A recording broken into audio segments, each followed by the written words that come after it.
खरात प्रकरणामध्ये जी भयानक गोष्ट झाली म्हणजे माणुसकीला काळीमा असणारी अशी ही गोष्ट आहे, अतिशय दुर्दैवी आहे आणि पुरोगामी महाराष्ट्राला खरं तर एक खूप मोठा धक्का आहे हा.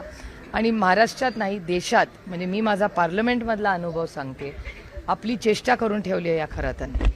कारण राज्यामध्ये देशामध्ये काम करत असताना बाकीच्या राज्यांमधले सातत्याने सगळे जे खासदार किंवा लोक मला दिल्लीत भेटतात ते चेष्टा करायला लागले की अगरे तुमच्या महाराष्ट्रात काय चाललंय, ज्या पद्धतीने व्हिडिओज येत आहेत काही लोकांचे, ज्या पद्धतीने, हे खूप खूप दुर्दैवी आहे आणि अस्वस्थ करणारी परिस्थिती आहे. आणि मला असं वाटतं एक सिस्टम म्हणून की आपण सगळ्यांनीच आत्मचिंतन केलं पाहिजे. म्हणजे मीडियाला मी आभार मानेन की तुम्ही त्याच्यात सातत्य ठेवून त्या बातम्या दाखवताय, पण हे दाखवत असताना आपण सगळ्यांनी आत्मचिंतन केलं पाहिजे की आपण एक यंत्रणा म्हणून, एक सिस्टम म्हणून फेल झालो का, याचा फार गांभीर्याने विचार केला पाहिजे.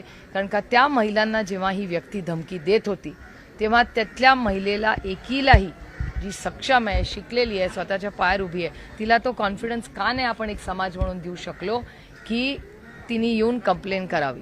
त्याच्यामुळे आम्ही सगळ्यांनी जे सामाजिक कामं करतो आम्ही आत्मचिंतन केलं पाहिजे की ह्या गोष्टी मोडून कशा काढणार.